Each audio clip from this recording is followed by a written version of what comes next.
ఒక యజమానుడికి bamboo bush ఉందంట వాళ్ళ పెరట్లో. వెదురు పొద ఉంది, దాన్ని ఎంతో ప్రేమిస్తున్నాడు. బాగా ఎదిగింది, చాలా విశాలంగా ఎదిగింది. ప్రతిరోజు వచ్చి నీళ్లు పోసేవాడు, బాగా అందంగా ఎదిగింది. ప్రతిరోజు వచ్చి ఆ పొదతో చెప్పేవాడంట, one day I'm going to use you. ఏమనేవాడు? ఒకరోజు నేను నిన్ను వాడుకోబోతున్నాను. Oh my master, thank you. Oh you are going to use me. నన్ను వాడుకోవాలనుకుంటున్నావా? అవును, నిన్ను వాడుకోవాలని. Thank you. త్వరగా నన్ను వాడుకో అని ప్రతిరోజు వచ్చినప్పుడల్లా ఆ విధంగా మరి ఆయన చెప్పడం, ఈ వెదురు పొద ఆ విధంగా సంతోషించడం, ఊగిలాడిపోవటం. Oh my master is going to use me. నా యజమానుడు నన్ను వాడుకోబోతున్నాడు. Oh what a privilege it is. ఓ అని చాలా సంతోషిస్తుందంట. ఒకరోజు వచ్చాడు, yes I'm going to use you today. Oh thank you master, thank you, ఈ రోజు కోసం నేను ఎదురు చూస్తున్నాను అని చెప్పిందంట. But first of all I want to cut you down.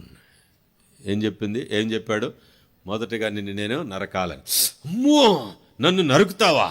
Oh what a painful process it is. నన్ను నరుకుతావా? Oh master, how can you do it? నువ్వు అది ఎట్లా చేయగలవు? నువ్వు ఇంత ప్రేమిస్తున్నావు నన్ను నరకటం ఏంటి? Yes, I must cut you down. అర్థమైందా? నీకున్నటువంటి ఆ ఎత్తులు, బుడిపులు ఉంటాయి చూసారా, ఎత్తు పొలాలు అన్నిటిని చెక్కేయాలి. అమ్మో, చెక్కేస్తావా? నిన్ను మధ్యకి చేల్చాలి. ఏమంటున్నాడు? ఇకేమైపోయింది, ఇంక చచ్చినంత పని అయింది దానికి. ఎస్, అర్థమైందా? నిన్ను మధ్యకి చీలుస్తాను. దాంట్లో మధ్యలో వెబ్స్ లాగా ఉంటాయి కదా, అడ్డాలు, అవి కూడా చెక్కేయాలి. మధ్యలోకి చీల్చిన తర్వాత మధ్యలో గుణుపులు ఉంటాయి కదా, ఆ గుణుపులను కూడా తీసేసి నిన్ను హాఫ్ రౌండ్ ఛానల్గా ఒక పైపుని మధ్యలో కోస్తే ఎట్లా 2 పైపులు అవుతాయి, అట్లా నిన్ను చేయాలనుకుంటున్నాను. ఎందుకు అనంటే, ఇదిగో చూడు, ఈ మొక్కలన్నీ ఎండిపోయినాయి, నీళ్లు లేక. అక్కడ ట్యాప్లో నీళ్లు ఉన్నాయి, ఇక్కడ పొలంలో నీళ్లు లేవు. మధ్యలో ఒకటి కావాలి.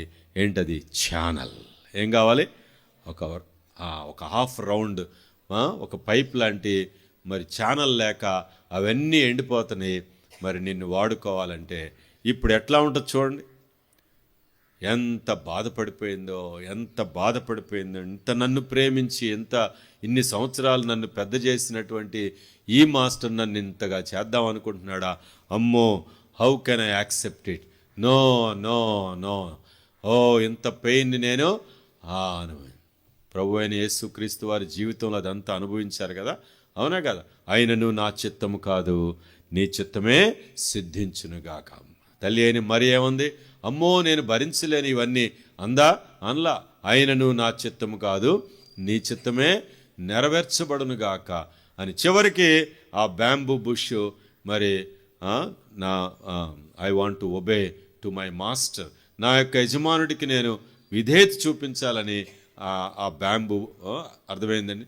మరి ఆ యొక్క యజమానుడి చిత్తానికి సమర్పించుకున్నప్పుడు ఆయన కట్ చేసి దాని అంతటిని ఒక ఛానల్గా తయారు చేసి ట్యాప్ నుంచి పొలంలోకి పెట్టినప్పుడు అవన్నీ ఎండిపోయిన మొక్కలన్నీ ఒక్కోటి పచ్చగా పెద్ద అది ఫలిస్తూ ఉంటే ఎంత సంతోషమో ఈ యొక్క మరి ఈ బ్యాంబూకి. అర్థమైందా? దేవుడు ఒక మాట చెప్తున్నాడు, I want to use you. ఇప్పుడు ఏమనాలి? Thank you master. దేని కొరకు ఆతృత పడాలి ఇప్పుడు? వింటున్నారా? దేని కొరకు ఆతృత? ఎప్పుడు వస్తావు? ఎప్పుడు వాడుకుంటావు? నన్ను ఎట్లా వాడుకుంటావు? అర్థమైందా? ఓ ప్రభువా, నన్ను వాడుకో. ఏమని అడగాలి చెప్పండి? ప్రభువా, నన్ను వాడుకో, మీ చిత్తమైతే నన్ను వాడుకో అని ఆశపడినప్పుడు దేవుడు మనల్ని వాడుకుంటాడు. మరి నిజమే, దేవుడు వాడుకోవాలని ఆశపడుతున్నాడు. అయితే ఆ యొక్క వెదురుకి ఏం చేశాడు? ముందు కట్ చేశాడు. చెప్పండి, ముందు నరికేశాడు. అర్థమైందా? కాబట్టి మొట్టమొదటిగా నీవు లోకము నుంచి ప్రత్యేకించబడాలి. ఏంటి సంఘము? సంఘం అంటే అర్థం ఏంటి? లోకము నుంచి ప్రత్యేకించబడిన వారు. చెప్పాలి ఈ మాట అందరూ. ఎవరు? లోకము నుంచే ప్రత్యేకించబడిన వారు. మరి కట్ చేసి ఇట్లా తగిలిస్తే వెళ్తాయి నీళ్ళు? మధ్యలో ఏమున్నాయి చెప్పండి? మధ్యలో అడ్డుగోడలు ఉన్నాయి, అవునా? గుణుపులు ఏమున్నాయి? గుణుపులు అడ్డొచ్చేస్తున్నాయి, ఆశీర్వాదాలు ప్రవహించకుండా చేసేస్తున్నాయి. ఆశీర్వాదాలు ఒక పక్కన ఉన్నాయి, అవసరత ఒక పక్కన ఉంది, ఎండిపోయిన పొలాలు ఉన్నాయి, ఎండిపోయిన ఆత్మలు ఉన్నాయి. ప్రియులారా, అల్లాడిపోతున్న ప్రజలున్నారు. మాకు వచ్చి సువార్త చెప్పవా, మాకు వచ్చి సహాయము చేయవా అని అడిగేవాడు. కాబట్టి మరి ఏం చేయాలి? ఇప్పుడు ఆ గుణిపుల్ని చెక్కి పడేయాలి. చెక్కి పడేయటం అంటే మరి సరదాగా ఉంటుందా చెప్పండి? ఫలించు ప్రతి తీగే మరి ఎక్కువగా ఫలించవలనని దానిలోని పనికిరాని తీగలను తీసి పారవేయాలంట. మరి ఎందుకు ఆ విధంగా చేస్తాం చెప్పండి? ఫలించు ప్రతి తీగే మరి ఎక్కువగా ఫలించవలనని దానిలోని పనికిరాని తీగలను ఆయన తీసి పారవేయను. కాబట్టి ఇప్పుడు మొదటిది నన్ను వాడుకో అని అడగాలి. చెప్పండి, మొదటిది నన్ను వాడుకో. రెండవది చెప్పండి మరి, నాలోని పనికిరాని తీగలను తీసి పారవేయ్. ప్రభువా నన్ను వాడిపోకముందే వాడుకో. నేనైతే అట్లా ప్రార్థన చేస్తాను.